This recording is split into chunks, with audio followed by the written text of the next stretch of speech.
Welcome to episode 119 of Lucretius Today. This is a podcast dedicated to the poet Lucretius, who wrote On the Nature of Things, the only complete presentation of Epicurean philosophy left to us from the ancient world. I'm your host Cassius, and together with our panelists from the EpicureanFriends.com forum, we'll walk you through the ancient Epicurean texts, and we'll discuss how Epicurean philosophy can apply to you today.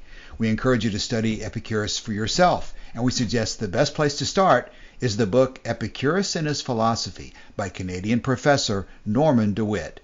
If you find the Epicurean worldview attractive, we invite you to join us in the study of Epicurus at EpicureanFriends.com, where you'll find a discussion thread for each of our podcast episodes and many other topics. Today we continue our review of Epicurus' letter to Herodotus, and we move further into fundamental physics and the atoms as means of perception. Now let's join Martin reading today's text. Moreover, hearing too results when a current is carried off from the object speaking or sounding or making a noise or causing in any other way a sensation of hearing. Now this current is split up into particles, each like the whole, which at the same time preserve a correspondence of qualities with one another and a unity of character which stretches right back to the object which emitted the sound. This unity is which in most cases produces comprehension in the recipient, or if not, merely makes manifest the presence of the external object. For without the transference from the object of some correspondence of qualities, comprehension of this nature could not result. We must not then suppose that the actual air is molded into shape by the voice which is emitted or by other similar sounds, for it will be very far from being so acted upon by it, but that the blow which takes place inside us when we emit our voice causes at once a squeezing out of certain particles which produce a stream of breath, of such a character as to afford us the sensation of hearing. Furthermore, we must suppose that smell too, just like hearing, could never bring about any sensation unless there were certain particles carried off from the object of suitable size to stir this sense organ, some of them in a manner disorderly and alien to it, others in a regular manner and akin in nature. Moreover, we must suppose that the atoms do not possess any of the qualities belonging to perceptible things, except shape, weight, and size, and all that necessarily goes with shape. For every quality changes, but the atoms do not change at all, since there must needs be something which remains solid and indissoluble at the dissolution of compounds which can cause changes. Not changes into the non-existent or from the non-existent, but changes effected by the shifting of position of some particles and by the addition or departure of others. For this reason, it is essential that the bodies which shift their position should be imperishable and should not possess the nature of what changes, but parts and configuration of their own. For thus much must needs remain constant. For even in things perceptible to us which change their shape by the withdrawal of matter, it is seen that shape remains to them, whereas the qualities do not remain in the changing object, in the way in which shape is left behind, but are lost from the entire body. Now these particles which are left behind are sufficient to cause the differences in compound bodies, since it is essential that some things should be left behind and not be destroyed into the non-existent. Moreover, we must not either suppose that every size exists among the atoms, in order that the evidence of phenomena may not contradict us, but we must suppose that there are some variations of size. For if this be the case, we can give a better account of what occurs in our feelings and sensations. But the existence of atoms of every size is not required to explain the difference of qualities in things, and at the same time some atoms would be bound to come within our ken and be visible, but this is never seen to be the case, nor is it possible to imagine how an atom could become visible. Besides this, we must not suppose that in a limited body there can be infinite parts or parts of every degree of smallness. Therefore, we must not only do away with division into smaller and smaller parts to infinity, in order that we may not make all things weak, and so in the composition of aggregate bodies be compelled to crush and squander the things that exist into the non-existent, but we must not either suppose that in limited bodies there is a possibility of continuing to infinity in passing even to smaller and smaller parts. Okay, Martin, thank you for reading that text for today. It looks like we basically have two major sections to talk about. The first of what you've read today up through about line 54 or 55 is going to continue to talk about the use of atoms moving through the air and how we perceive things through that mechanism. And then after that, we have a couple of observations about the size of atoms, including their limits and how big they can be and how small they can be. And there's definite philosophical controversies that those issues address. But before we get to that, let's continue with a discussion of hearing, which also occurs, according to Epicurus, when a stream of atoms, I say here the word Bailey has used as current, is carried off from the object making a noise, and that current is split up into particles, each like the whole, which at the same time preserve a correspondence of qualities that stretches back to the original object which emitted the sound. And his point there being in 53 that without the transference from the object of some correspondence of qualities, there'd be no way for us to comprehend what we're perceiving. And then we're going to turn to smelling right after that. The general issue still under discussion is that perception is occurring through the movement of particles from place to place. Right. Okay. So the idea here is that, like with the images that we talked about, there's particles that are from the object that are sort of streaming off it constantly. And so in the case of images, we have these, what some translations call films of atoms streaming off. And then now with hearing, it's the same kind of thing, as you've got sort of sound particles, I guess, or a current of particles streaming out of the object making the sound or speaking. That's what he's saying here, is what I gather. Yeah, the current is split up into particles. That's what I'm reading, yes. It seems Asa had already the correct idea that we are just modulating the air, and he is rejecting that one. But nevertheless, his take is a natural explanation. So for the consistency of his own theory, it doesn't matter which model is more accurate. It's just he has a working model. So before we started recording today, I mentioned this story that I had heard. I was watching this British television show called QI, which is hosted by Sandy Toksvig, I guess is her name. And it's a wonderful show. If you haven't seen it, it's all over YouTube. But in a particular episode that I was watching, they were talking about the invention of the radio by this guy named Guglielmo Marconi. And what was interesting about Marconi, a couple of things. One, when he invented the radio and received, I think, a Nobel Prize for it, he frankly admitted that he had no idea how it worked. And he couldn't he couldn't give an explanation for the mechanism. He had created this thing, but wasn't quite sure in his own mind how it actually functioned, which is kind of wonderful. But the other interesting thing about Marconi is that he had this idea about how sound worked at the most fundamental level. And what he thought was that sound never went away, that it just got quieter and quieter and quieter over time.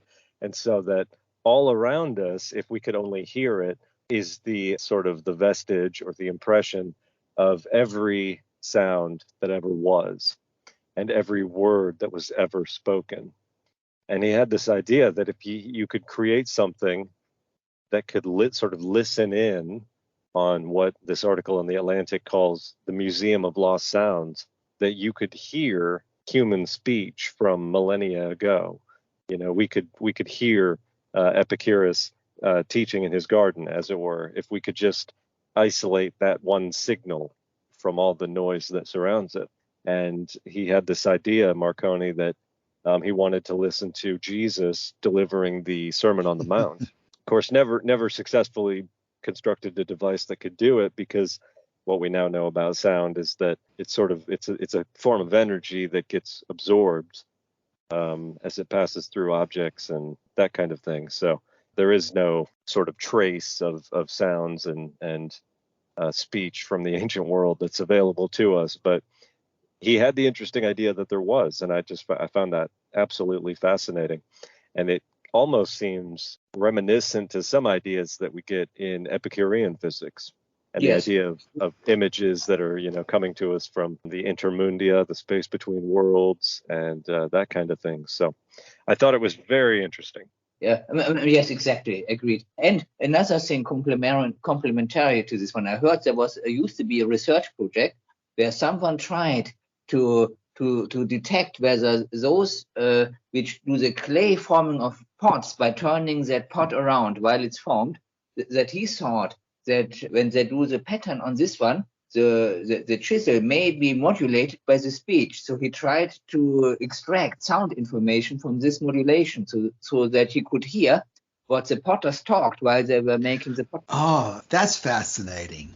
Unfortunately, he didn't get any result out from that. So apparently the impregnation was too weak to be molded into the pot.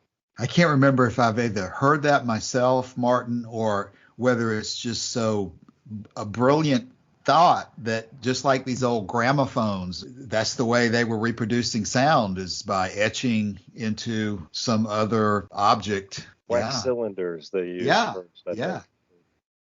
So it would be great if we could eventually find something which recorded this. So because I would really know how Latin was originally really put. A mystery of the ages is how they really sounded. I just love that kind of thing. Yeah. Marconi's thoughts, they seem to make a lot of sense to me, I guess, in my non-technical way of looking at things. But Martin, I'm not sure what the current. You said Marconi didn't really understand what he'd invented and how it was working. Is there a simple way to explain what radio is? You know, there was this old theory too as well, right, Martin, about ether, that what was going on was vibrations in ether. I don't know how long ago that became obsolete, but what is the right explanation of what radio is doing? Is it actually transferring something from one place to another, or is it just sympathetically vibrating in some way that induces, like tuning forks? Yeah, I mean, you maybe call it similar like that. So what you need is, of course, a radio transmitter, so that emits electromagnetic radiation. And then, in order to make this into a radio that we can hear what someone says, we modulate either the amplitude, the frequency, or something what will in some way affect the signal. So we modulate that one onto the electromagnetic wave, and then at the receiving side, you have then that receiver which decodes that information out from that. But is something traveling from place to place? Presumably it is. What is it that's traveling? Electromagnetic waves. So it's equivalent of photons. Because at that scale, normally the wave picture is the one which is the most adequate. But there are actually areas where even at these rather low frequencies, we can operate still with the photon picture, like an NMR. When they use the electromagnetic fields in NMR, that is often described for understanding like a very low frequency photon. But the corresponding thing is then, of course, that is then a rather, compared to light, a long wave electromagnetic radiation. Well, to try to keep this in sort of a philosophical discussion as opposed to too much physics, I gather that there's always been this tension between, again, whether the universe is sort of solid and whether what's happening is some kind of transfer of vibrations all along the chain without the individual links of the chain moving, or which of those two is exactly correct. For example, when you're talking about tuning forks, and to take the electronics out of it, with tuning forks, you start one vibrating. Is the first one that causes the second one to vibrating the air between the two of them? Or is there something traveling between two? I'm hoping that tuning forks is a clear enough example. My understanding is that you can strike one and another one that is tuned to the same frequency will start vibrating some distance away, right? Is that the way that works? So this is how this is practical demonstration how it works when we hear something, someone talk. So that there's one which excites, and then we have these in our ear we have sort of different wavelength resonators which detect this, and then the one with the right frequency then they get excited. So and that is the same thing. So that means the air pressure gets modulated by the fork which originates that sound, and then when it reaches the other fork, it gets excited to mechanical vibrations accordingly. So a tuning fork is, you said, modulating or vibrating the air. And so the atoms that are in the air between the two tuning forks are actually moving around. But again, do they travel from the first fork to the second fork, or do they just simply vibrate among themselves in place? Of course, air is a fluid. That means the atoms, or rather the molecules, and they are bouncing around all the time. And it's then this pressure modulation, what you get from the movement of the fork, which is like a water wave. No? If you have a wave in water, then also the individual water molecule doesn't travel all the way like the wave. It moves approximately in a circle or something like this. No? Mm-hmm. But the signal, it travels across the whole ocean. When you say signal that travels across the ocean, you're talking about radio. The wave. No? So that means that if you can more easily see it in the pond. No? So if there's no wind and the pond is quiet, then you throw a stone in, then you can see that that stone, when it plunged in, it excites some wave, and that one then travels across the lake or the pond. Well, it's probably a mistake to go too much further into the technical science part of all this, but in the Epicurean material that we talk about, I think, Joshua, you were using the example of images traveling from the intermundia where the gods supposedly live. And I know there's another example I see regularly about how the images of those who are long dead and whose bones are molding in the ground still seem to be visible. So it's not images coming from the coffins underneath the ground, I think is what they're saying. I think they're saying that older images of them when they were walking around are still floating through the air, Marconi-like, to be seen later on. I guess is what they were thinking. Yeah, I am familiar with that idea as well. Mm-hmm. One other thing I learned from QI, and I don't know if this is relevant either, but the first, when you're put on hold on the phone, the first on hold music was created accidentally when this guy named Alfred Levy, or I guess Levy, I don't know how you pronounce his name, he discovered a problem with the phone lines at his factory. There was a loose wire touching a metal girder on the building, which turned the building itself into a giant receiver.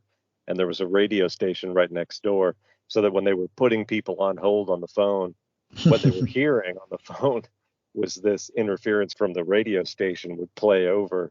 And so it invented totally accidentally. But never heard that story either. Well, quickly, it looks like just one sentence on smell, that we could never smell anything unless there were certain particles carried off from the object of suitable size to stir the sense organ. I guess probably smell and odors are the easiest for us to agree. Martin, on smell, there's no doubt, but that particles move from the flower to our nose, right? Yes, exactly. So in this case, the molecules actually come to us.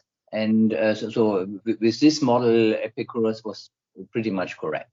When I started the introduction today, I think I've made a significant mistake, because now my eye catches on 54. It's not just a matter of going from hearing and smelling up to the sizes of the atoms, but I think 54 is really one of the most important issues in some of the canonics, because here he's talking about we must suppose that the atoms do not possess any of the qualities belonging to perceptible things. And here's this list of what are the attributes of atoms that I regularly forget: shape, weight, and size, and all that necessarily goes with shape.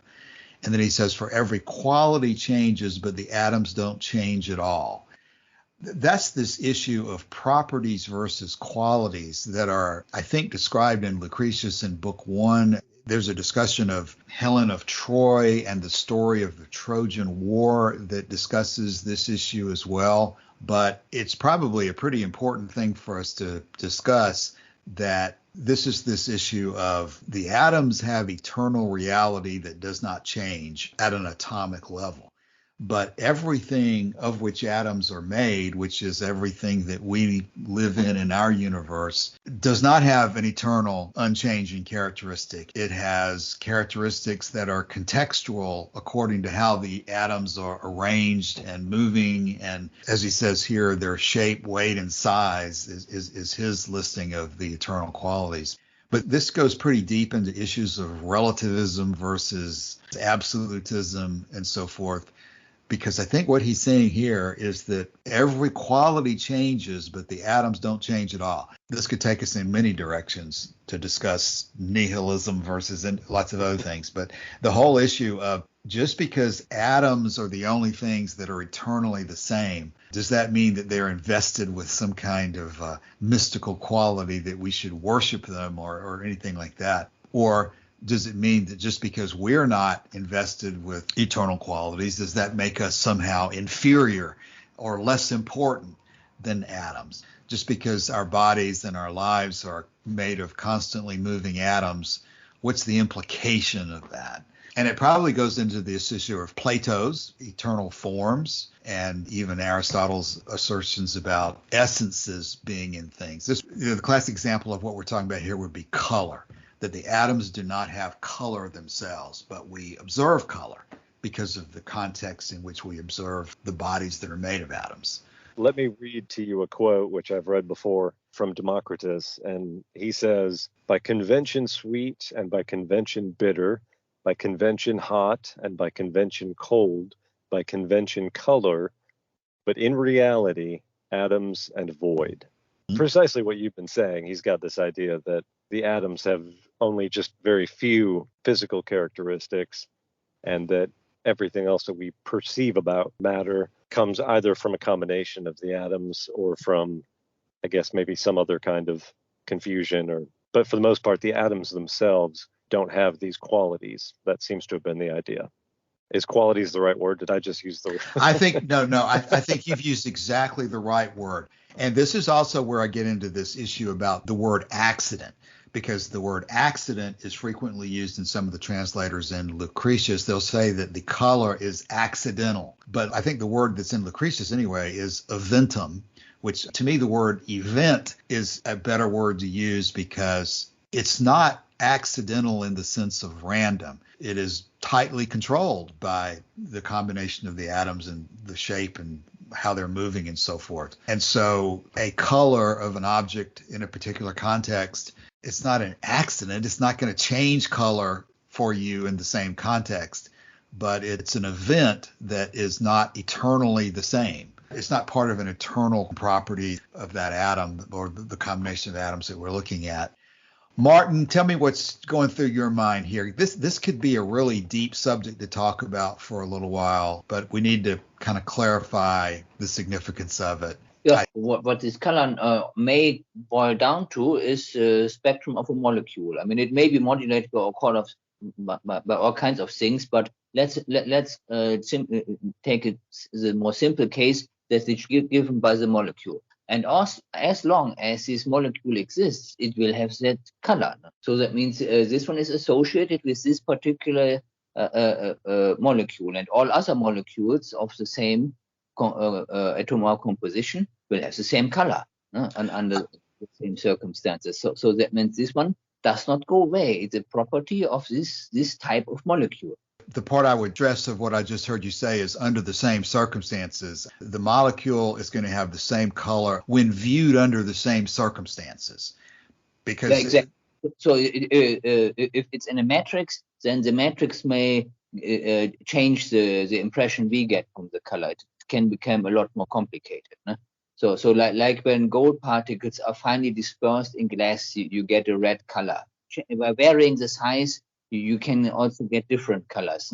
So that means there is some effect from putting things together, or when many molecules come together into a mass, then the way these are put together in, say, a molecule crystal may have again different effects on the color. But if we just go looking at the color of, say what a molecular gas has, so that one it may typically be attributed to just one molecule, one type of molecule, and this type of molecule in this as a gas will then in the form of an assembly of molecules in gas form, that they will then always the same color, will have the same color. So what I'm thinking of here, and before we get off the smell issue, is that there was this idea for a long time that if you were going to import cocaine illegally into a country and you wanted to avoid the smeller dogs finding the drugs, that you would put coffee grounds all around your cocaine, and that the dogs would just smell, the coffee or something. In fact, what we know is that dogs have an extremely well-attuned sense of smell, and so they don't just smell the coffee. They do smell the coffee, but dogs have an ability that humans don't really have to isolate different smells that are coming into the, sort of into a mixture at the same time. And so they would be able to take in this mixture of smells and isolate, okay, this one's the cocaine, this one's the coffee, this one's the grass outside or something. And so a lot of what we're talking about here seems to depend a little bit on the ability of the sense organ and how finely tuned it is to be able to perceive the thing that we're talking about. I think there's this shrimp called, what's that shrimp called? Rainbow mantis shrimp or something. And it's thought that because they have the way their eyes work with rods and cones, and they've got this other thing as well that allows them to see, that they can see colors that humans can't see. They can see an astonishing range of colors. I don't know if that's true or not, but so there is a sense in which the sense organ that perceives these qualities or these accidents or these events kind of changes the discussion a little bit about them. Probably, I assume what we have now is maybe technology that can sort of cut through all this and see things or perceive them more finely than any eye. I don't know whether that's true either. Yeah, of course. We have photometry, so now we can define colors based on objective measurements. And then they do no more depend on the particular, how to say this. So the different individuals may have different color perception. So we have this phenomenon of color blindness. So those people will, of course, perceive color differently than people with which are not colorblind. And by using this photometric chart, then we can add objectivity to the color description. And if you've got a spectroscope, right, that can take in light from any source and break it down into a spectrum. So you can point your spectroscope at like a fluorescent light or something, and that'll break down, what is it, the frequency or the waves of the light, or how does that work? Well, depending on what the way you want to describe this, you can use frequency or wavelengths or electron volt, whatever. It's just that you have there on a spectrum scale then something which is then on the abscissa, and then the intensity is a function of that one. And that, of course, would be a more accurate description than merely giving a color. So then, of course, quite different spectra can give then effectively a similar color impression. And of course, with the spectrum, we can go as far away from the visible range as we want. I want to jump back in here on another angle on this that I always come back to. One of these things. Exactly. Yeah, I always find a stoic hiding under every bed, and I'm always looking for sniffing out problems and so forth. So Joshua knows where I'm going with nihilism. And here's where I would jump back into it. Martin used the term that we can, using modern technology, be more objective in the way we describe colors or quantify colors. We can measure them in a way that we didn't have the ability to before. And when I hear the word, we can give them an objective description as opposed to a subjective description. Maybe it's just me, but when I hear that, obviously an objective description of color is better, is superior, is in some way more important than a subjective measure of color would be. And of course, where I'm going to go with that is back to Joshua's quote from Democritus about, can you remind me of that again, Joshua? How does it go? By convention something, by... Yeah. He says by convention sweet, by convention bitter, by convention hot, by convention cold, by convention color, in reality, atoms and void. Okay. And that in reality, that's what vests. When I hear that, I hear this vibration of almost mysticism, almost a religious awe, almost a superiority of a level of existence that I want reality. I don't want convention. I don't really care, Joshua, what you and Martin think about whether something's sweet or not. Convention is inferior. You see, I'm of course being sarcastic, not sarcastic. I'm getting carried away in the way I'm describing it. But you see, I'm trying to make the point that I think, at least in culture, philosophy, whatever, there's this idea that convention is something that is less desirable than the objective reality. Anybody given a choice between objective reality versus convention, I think that's one of those things that you're sort of programmed in a certain people are programmed. I'm programmed to think that I want to know the reality. I don't care what we're doing by convention. And I think it leads to this question of, if there's really nothing real in the world but atoms, then everything that is in our own existence is convention, which implies to certain minds, like my small mind, it implies to my mind, it's a Stoic position.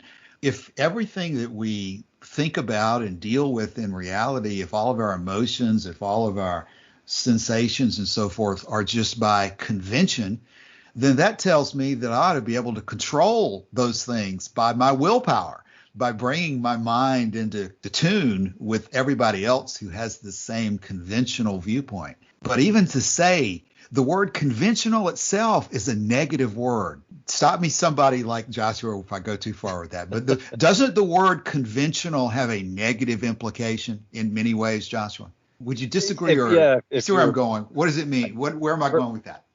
For me, I think the big issue here is you'd almost have to tie it into the ethics.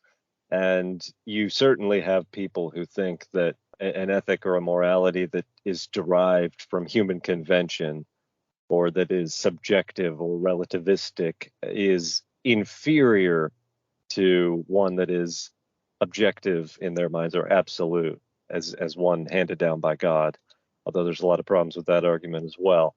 But certainly there is the idea that things that we merely decide for ourselves, a color that we think is pleasing to the eye, for example, would be less important to some people than a color that was the same color as the event horizon of a black hole objectively, or something like that, some ridiculous claim. But if I'm going to paint my room, I just want to paint a room in a color that I like. And it doesn't have to be the most objectively beautiful color that there is. It just has to be a color that I like, or that goes with my things. And the idea that there is an objectively beautiful color is a question itself. Yeah. If Joshua, you're very good with poetry, you compose a poem, and I say to you, Joshua, that's a very conventional poem. That's not a good statement. That's not a high praise of your poetry. Right. Yeah, you got a good point there. I think another word that is sometimes used that way is competent. Yes. It's meaning you're very adequate. Yeah. Satisfactory. But sometimes also meaning, well, he did a competent job. That's not high praise necessarily. That's it's not. He met the minimum standard that we've put in place here, but he hasn't. There's no flourish beyond that. So I see where you're driving at. I'm struggling to come up with a good analogy. The point that I've come back to in many different ways and over different passages and so forth, but my programming comes from, the book of something from St. Paul, where they're talking about the weak and beggarly elements that you're a slave of. I've just been programmed from early years of Christianity to think that the atoms are just dirt. Atoms are dirt.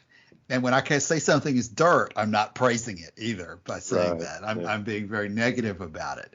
But just as when you say that there's no objectively beautiful color, and I agree with you, it's also true that when people make claims about, I guess, objective moral attributes or an objective virtue, there's a very heavy element there of paying no attention to the man behind the curtain. There is no objective morality. I don't think that's true. And it doesn't make sense to argue, in my mind, whether objective morality would be better or worse than a morality derived from human convention, because one of them is not an option. So it's not an option. And this goes back to the discussion of the sense organs again. Okay, I think it's right to say that there's no objectively beautiful color or no objectively beautiful statue or something. But at the same time, people are wired in largely similar ways. And it is possible to generalize. and say that in general, a majority or larger numbers of people are going to think something is pleasurable or beautiful versus something that's not. It's like there's always this balance. If you get radically in one direction or the other, you're not taking into account some part of reality, because there may not be anything that's eternal except the atoms themselves. But on the other hand, the only thing that makes sense to you are those things that you can perceive through your sense organs and your status as a human being, which is the subject of thousands of years of evolution and cultural adaptation. And so it is true that even though there's no universal God that's describing one particular thing as objectively the most beautiful in the world, on the other hand, it's possible to generalize as human beings about the type of things we're going to find pleasing and displeasing. Pain and pleasure do work largely the same way with most people. And that goes to one of the comments I made to you after we recorded last week, which was that the color green, for example, tends to be more restful to the human eye, and the color red can stimulate appetites and all that. So you can speak in general terms. And I think that when we talk about, I keep going back to this issue of ethics and morality, I think that when we talk about human convention and ethics and morality, apart from absolutist claims about ethics and morality, we're still talking in terms that are general to most people for the most part. Most law codes throughout human history, going back 3,000 years, there's usually, certain advice in there not to murder other people, for example. That's something that just, we could almost make a general statement about the applicability of that moral argument to the broadest number of people. And most people are going to agree with it on one level or another, or according to one definition or another. Maybe I'm personally just stuck in being 7 years old and listening to some preacher. I think it is Galatians 4:9 is the one that just rings always through my mind. Yes, here we go. King James Version, Galatians 4:9. But now after ye have known God, or rather are known of God, how turn ye again to the weak and beggarly elements, whereunto ye desire again to be in bondage? That sets me off.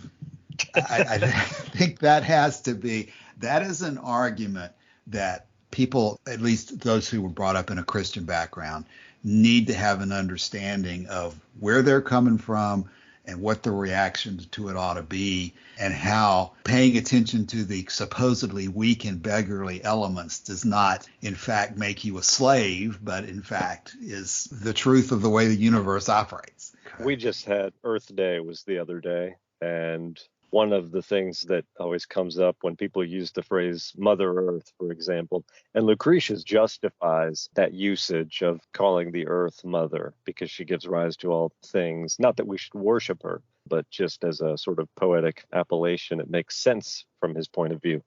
But one thing you get on Earth Day with people using phrases like Mother Earth is that really sets certain Christians off. They don't want to hear about Mother Earth. Earth is a fellow creation from the Father. She's not the mother. And so you've got this absolutist claim on the one hand, and then you've got human convention on the other. And that's just always going to be the way it is, I think. I don't think we're ever going to get around Galatians 4:9 problem. Well, I'm falling into the trap of my Nietzsche beating a dead horse issue of this nihilism question. So we don't want to cut short the rest of what's out there for us to discuss. 55 is beginning the discussion of how the qualities and properties. It's another variation of the quality and property thing, I think, because he's talking about the changing in size. Martin, you got a position on what he's talking about in 55? I couldn't think of an example of what he refers to there. So this is something I don't really understand what he wants to tell us. The way I read this, he's saying that for even in things perceptible to us, which change their shape by the withdrawal of matter, it is seen that shape remains to them, whereas the qualities do not remain in the changing object in the way in which shape is left behind, but are lost from the entire body. So if you were to take a block of cheese, for example, and sort of cut away and cut away and cut away, the shape is changing, but it always has a shape. But eventually you're going to get down to a level on the atomic level where you've taken so much away that you start to lose qualities like, you can no longer smell it maybe, or you can no longer detect visible color. But as you keep pulling away, there's always going to be a shape. And so this is kind of an argument that he's making, that while atoms don't have color, they don't have sweetness or bitterness, they don't have a lot of these other qualities, they will always have shape. And he says in other places that, some like water atoms are smooth, so they glide over each other, and that's why it's liquid. And then you've got maybe steel atoms that have hooks in them, so once they get locked into this rigid structure, they'll vibrate, but they don't move a whole lot. I think he says spicy food has spikes or something in it that strike the tongue or that kind of thing. So it's the shape of things that remains when all of the other qualities have gone, the shape and the size. Shape, weight, and size, according to line 54 there, seem to be the full list. And of course, I guess the shape and the weight and the size of the object are going to change as atoms are withdrawn from it, but that at the very end, even if you just come down to a couple of atoms left, they're going to have some kind of shape, weight, and size left to them, but they don't have any more of the color or the smell or things like that we observe through our senses. I think what you said, Josh, was a good interpretation of it. Maybe I should have used an apple as my example. You start out with red, and then as you take stuff away, it starts to turn pale, and then you get down to the seeds, and those are brown. But get down to the atomic level, there's no color left at all, is what he's arguing. Which, again, probably does relate, if you wanted to link it to the issues of, is there yellowness inside something that's yellow? Is there yellowness at all? Which I think Plato would assert that there is yellowness. And even Aristotle, as I understand it, would say that there is an essence of yellow that's within certain things. And Epicurus is insisting that there is no ness of things within the atoms when you divide them down. There's not atoms of apples and atoms of oranges. There's just atoms. Is that homeoimery or something? Yes. I think it's something like that. And that bread is made out of bread atoms, and something about laughing particles as well, that laughing men are not made out of laughing particles or something like that. Oh, yeah. Or you strike fire out of wood. It's not that there's fire particles in the wood. There's a reaction of some kind going on here. But the atoms are more or less the same in the wood and in the fire and in the cheese and in the apple. Maybe one of the most important illustrations of this part would be the issue of intelligence, that there are not intelligent particles. Talking about whether something's yellow or red or whatever is one thing, but ultimately this comes back to that issue of whether living things are made of living particles or not, which again, I think Epicurus would pretty clearly say here is not the case. There's not an essence of life in the sense of a living particle. There's just particles that come together and have an emerging quality of life when combined in certain ways. This is the kind of thing that ultimately would be his argument for why there's no eternal life, or why there's no soul or spirit that can exist outside the body. And also why we know that when the atoms in your body at some future date reconstruct into a similar form, that if they do, it still won't be you, because when they dissolved, you were gone. Well, as we move on towards the end, we're going to get into the issue of size of the atoms, and that we must not suppose that there are every size of atoms, which I think is targeted towards the large issue. And it sounds to me like perhaps what we're basically saying in these last paragraphs is that there's a limit upward and a limit downward on the size of the atoms themselves. So it would probably be interesting to talk about his rationale for reaching that conclusion, because, of course, we're still talking in the context that we can't see or touch individual atoms, so we're not able to directly perceive that there's a limit upward or downward on the sizes of atoms. So given our inability to observe them directly through our eyes, what is the basis for our conclusion that there's a limit upward and downward on the size of atoms? Well, I think that you made mention to it a few episodes ago. We don't see atoms on the visible level. You never see an atom the size of a loaf of bread or something. So there has to be an upper bound to how big the atoms can be. Otherwise, we would be able to see them with the naked eye. I guess, is this well described as the inconceivability argument? Is it simply inconceivable because we don't see certain examples of them? Or does the word inconceivable convey something else? And of course, I don't have the word inconceivable here in front of me to cite a particular location where they're talking about that. But I guess here it is in 56. The existence of atoms of every size is not required to explain. And at the same time, some atoms would be bound to come within our ken and be visible. But this is never seen to be the case, nor is it possible to imagine how an atom could become visible. That's the linkage there. To me, I wish we could drill down on that particular language, but it almost seems like he's combining two separate proofs or arguments here. Number one is it's never seen to be the case, but then there's this additional argument that it's not possible to imagine how an atom could become visible. That's always more difficult for me because the word imagine tends to, in my mind, to be something that's unlimited. It's almost like you could imagine anything, but maybe he's saying something different there. Why is it impossible to imagine how an atom could become visible? Okay, so I'm down a rabbit hole now. You mentioned the inconceivability argument, which I think is this last one. Go ahead. What I'm reading here is that the inconceivability argument, I don't know if this is related at all, or if there's two different arguments that go under this name, because it says here, Berkeley's main objective in the inconceivability argument is to show that material substances cannot exist without the mind and are therefore mind dependent. If it's considered to be mind dependent, then the object does not actually exist in the world, but instead exists in the mind as an idea. Berkeley is an anti-materialist, which means that he believes the only things that exist are minds and what is in them. I think that this Berkeley, which we in America would pronounce Berkeley, is the guy who the university is named after, I think. Yeah, and I think he's associated with a radical, skeptical viewpoint. I think it's kind of nihilism there to say that everything is created by your mind, basically. Is that? Yeah, he says ordinary objects are only collections of ideas which are mind dependent, that there are no material substances. There are only finite mental substances and infinite mental substance, and the infinite mental substance is God. Yeah, I think you're talking about somebody who's as radically different from Epicurus as you could possibly be, which is why it's good to know what somebody like that says so you can have an answer to it. George Berkeley, 1685, 1753, and like I say, we now pronounce his name Berkeley. As in Berkeley University. As in University of California, Berkeley, yeah. Berkeley, yeah.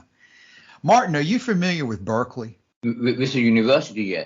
Yeah, I have an understanding I do not have the ability to talk intelligently about Berkeley, but I do have this understanding that Joshua has clearly, he's put his finger on somebody who is right in the middle of all this controversy. I think from an Epicurean perspective on the wrong side of the controversy, but I don't have enough knowledge to talk about him intelligently. So it sounds like you don't either, Martin, or do you? I know the university, but not the guy. Yeah, well, he is somebody that if somebody wanted to research this issue, they would want to read into what Berkeley's objections to materialism were and where he ended up. And so with those dates, Joshua, he predates Nietzsche then significantly.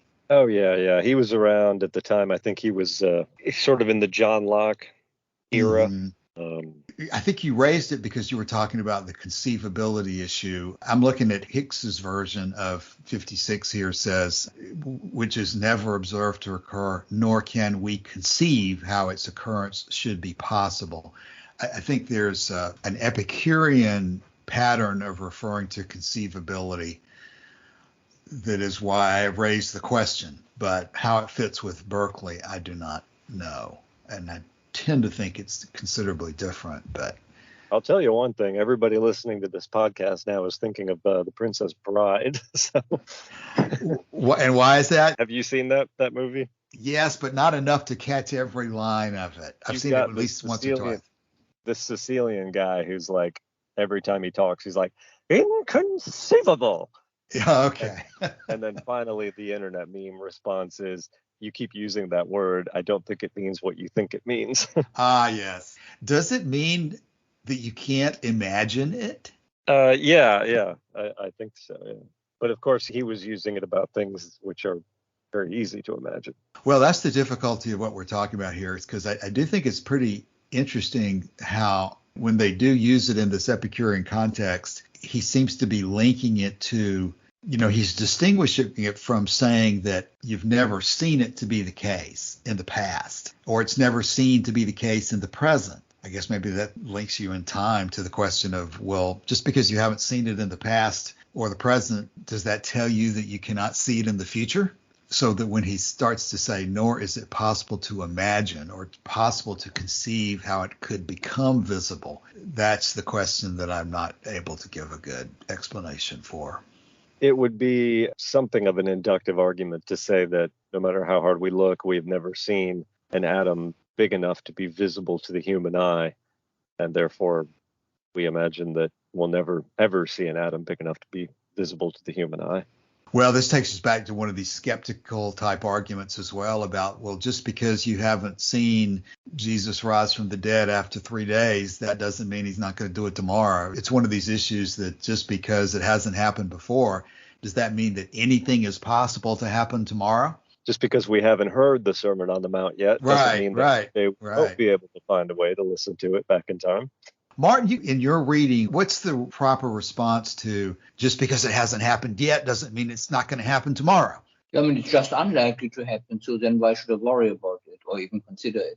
Well, it's probably, I'm trying to think of what the right, to expand that. I mean, it's not totally a matter of just because it's never happened to you. I mean, I guess it's never happened to you that you've died, but it may happen to you tomorrow that you may die. You know that it's a possibility based on lots of other observations of other people, even though it has never happened to you personally. I guess it comes down to this question of how we evaluate things that we have not personally experienced ourselves and what credibility we give to different types of evidence. There was a creationist, I don't know if he's still in business or not, but he had this sort of little stage prop that he would use to try to explain things to people, but explaining them very badly. And it goes to the heart of what really matters here, which is how you define the parameters of your claim and what you're expecting might happen or might not happen. And what he was doing was he was, air quotes, disproving the theory of evolution by opening peanut butter jars. And the idea being that, every time I open a peanut butter jar, there could be life spontaneously forming in the peanut butter jar, but I've never seen it before. Therefore, it's never going to happen. Well, nobody's claiming that life is going to spontaneously generate in a peanut butter jar. That's not the claim that the theory of evolution makes. It doesn't even make the claim of abiogenesis. But even if you were making a claim of abiogenesis, you don't have to be beholden to the idea that an animal, not just an animal, but a complex multicellular animal, should spawn spontaneously in a peanut butter jar. As in most things in the world of creationism, this stems from just a failure to understand the basic principles of how these theories work. I say that merely to say that defining the parameters of the argument is really important when we talk about these things. I guess in my experience in the legal framework, I think back to Martin in criminal cases in the United States, the judge will tell the jury that you must find a person guilty beyond a reasonable doubt, which doesn't necessarily tell you anything when you hear that phrase, but sometimes I understand the judges will explain that phrase. They'll say that when I say you must find him guilty beyond a reasonable doubt, that means that what is a reasonable doubt? A doubt for which you can give a reason. And maybe at a very high level, that's kind of what we're talking about here, is that it's not sufficient to simply say it's possible because anything's possible. You always have to give a reasonable explanation for what your projection of something that could happen. You use the word probability. I guess that's probably the same thing. When you define something, whether it's probable or not, you're going to give an example or a reason why you think something is reasonably possible that it could happen. You're not just going to blank out and say anything's possible. That's not a reason. You've got to have some kind of evidence to support your possibility in order for it to be something to even consider. One thing that I would add to that is that the scientific community is uniquely poised to accept new information that comes in. And the religious theological community is uniquely badly positioned to accept new information. So the argument that, something that's going to happen tomorrow is going to rock the foundation of science, that's not going to happen, because science is sort of built around the idea of taking in new facts and assimilating them into what we already know to come up with a broader or more nuanced understanding of a thing. Whereas new facts like, the existence of Australia and its unique animals is a real problem for the claims that were made with Noah's Ark and all the animals, from around the world coming to the Ark 2 by 2. Is how did the kangaroos get there? And so the discovery of new information, like the New World, and this idea that there's peoples that we didn't even know existed who have not been, for generation after generation, millennia after millennia, have not been evangelized by the gospel. And this is a huge, huge problem for Christianity. And if we discover life on other worlds, that will be a huge problem for Christianity, but it won't be a huge problem for the scientific community. So the ability to assimilate and reach out and collect new information is something that is going to happen. People are going to do it whether you like it or not. And to be amenable to this new information and prepared to analyze it dispassionately is something that's going to be very important for your mental health if you're really, really interested in these things and you hang sort of your whole perception of life in the universe and the existence of God off of them. Yeah, what we're discussing now, Joshua, what you've just said, this is the issue we probably ought to wrap up today's episode by discussing, because I noticed in looking forward that the next passages we have on this limit of size on the bottom side, the infinite divisibility argument, that's going to carry on for some number of paragraphs beyond even what Martin has read for today. So rather than go further into infinite divisibility today, let's leave the discussion focused where we are on this question of what's reasonable to consider as possible and inconceivability and imagination and things like that we're discussing right now. Because what I heard you just say a moment ago is that it's important for your mental health to have a balanced understanding of these things that we're talking about. Just because atoms and void are the only things that are eternally the same, that doesn't mean that you should go throw yourself off a cliff because you don't have the eternal truth of religion to cling on to. So let's talk about bringing today's discussion to a close. Martin, I don't want to pin you down until we've talked about if there's anything else you wanted to say for today.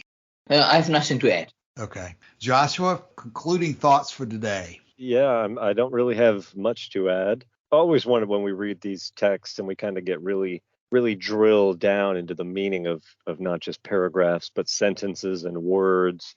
At some point, it's important, I think, to step back and take in the whole view and what Epicurus was trying to achieve when he wrote this letter. But I don't have anything stunning or amazing to say about that either. But something to think as we read through this is that he expected that this information that we're reading today, even about the size of atoms and the function of smell and how all that stuff, he expected that this information would sort of liberate people from their fear of death and from their fear of the gods. And for that reason, even though some of this stuff might seem very dry to some people, I don't think it seems dry to me necessarily, but I can see people finding this just impenetrably boring.